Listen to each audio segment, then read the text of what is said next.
Good morning. Good morning mga idol. Araw ng Martes. Nagtilawin muna tayo mga idol ng bangos. Yan. Kilawin bangos mga idol. Ayan o. Yummy yan mga idol. Pero alam nyo mga idol, mas masarap kilawin dito yung tilapia. Lalo na pag live yung buhay na tilapia mga idol. Kaya yung paborito kong kilawin. Pero ito talagang bangos mga idol, legit din talaga ito na kilawin din talaga, kinikilawin. Pero sa akin, kadalasan kinikilawin ko mga idol, tilapia. Yan. Mas masarap yung tilapia dito sa bangos. Timplahan natin mga idol.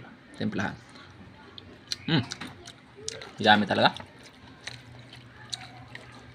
Yummy. Timpla.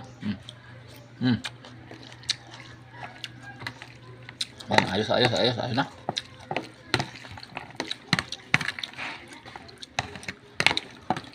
Ayos na. Very good.